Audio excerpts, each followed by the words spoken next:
O LEO, Laboratório de Ensino e Pesquisa em Otorrinolaringologia, é um espaço que congrega médicos otorrinolaringologistas e fonoaudiólogos, com ampla experiência em clínica e pesquisa nas áreas de audição, laringologia e voz. O LEO fica na Faculdade de Medicina da Universidade de Brasília.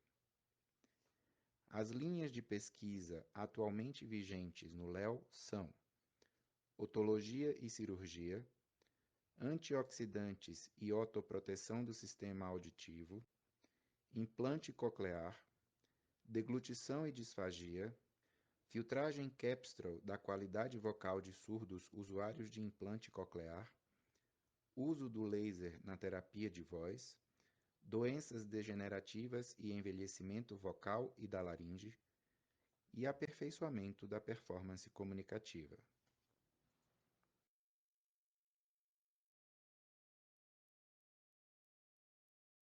Oi, eu me chamo Maria Luísa Queiroz, faço parte do projeto de iniciação científica do Laboratório de Ensino e Pesquisa em Otorrinolaringologia e hoje eu e a Andressa vamos entrevistar especialistas da área de otorrinolaringologia e fonoaudiologia para tirar algumas das dúvidas mais corriqueiras sobre o Covid-19 dentro dessa área. Em março de 2020, a Organização Mundial da Saúde declarou a pandemia de Covid-19, causada pelo vírus RNA SARS-CoV-2.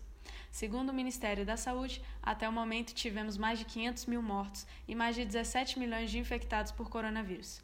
Dentre os principais sintomas da doença estão febre, dor de garganta, tosse seca, cansaço, perda de paladar ou olfato, podendo ter manifestações mais graves como o acometimento dos pulmões e possível óbito, decorrente principalmente das respostas do organismo ao patógeno, numa chamada de tempestade de citocinas. Os grupos de risco incluem pessoas idosas e com comorbidades.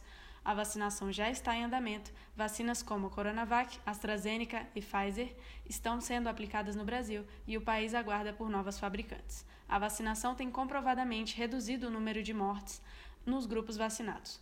O Laboratório de Ensino e Pesquisa em Otorrinolaringologia tomou a iniciativa de entrevistar especialistas para esclarecer algumas das dúvidas mais corriqueiras relacionadas à doença. Dentre os nossos entrevistados estarão o Dr. André, especialista em otologia, o Dr. Márcio, especialista em olfato, a doutora Luciani, que irá abordar o tema de disfagia, e o Dr. Eduardo, que irá falar sobre a voz.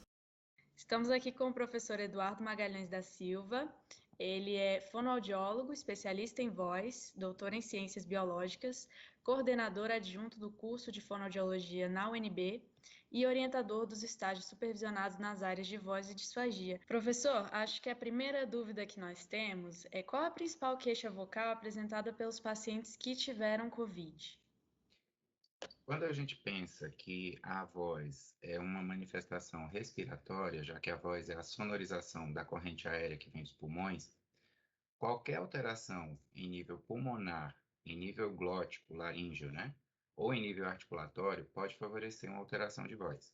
Os pacientes de COVID, via de regra, eles têm alterações respiratórias importantes, que muitas vezes os levam à necessidade de intubação ou de ventilação mecânica, e isso faz com que haja uma alteração nesse processo respiratório.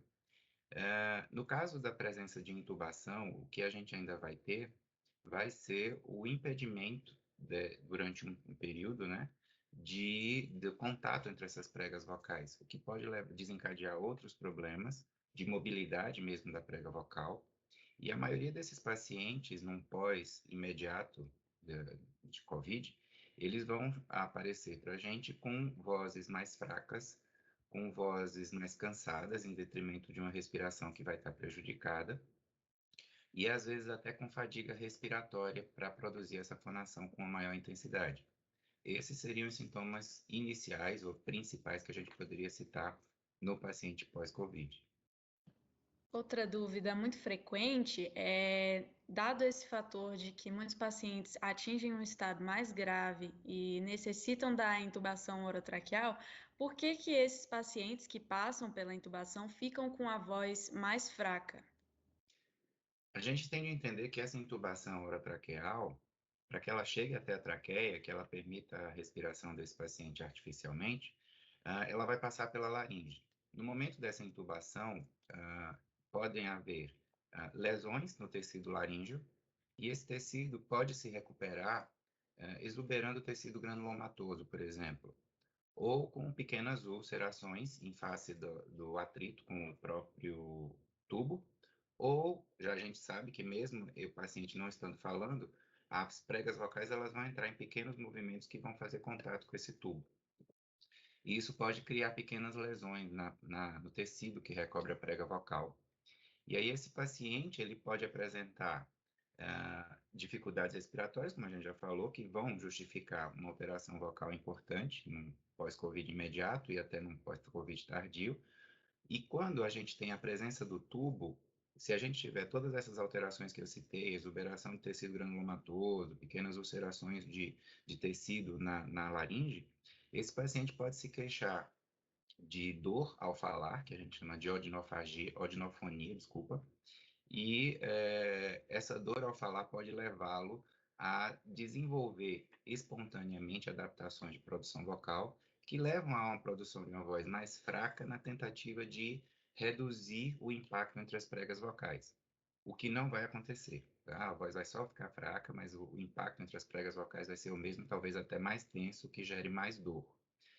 Via de regra, esse paciente vai ter uma alteração em termos de intensidade vocal, porque ele tem o escape de ar entre as pregas vocais, já que pode permanecer no pós-Covid a presença de uma fenda glótica, que faz com que esse ar escape entre as pregas vocais e não permita a ele a manutenção de uma intensidade mais forte ou uma intensidade média comum e corrente que ele já usava previamente.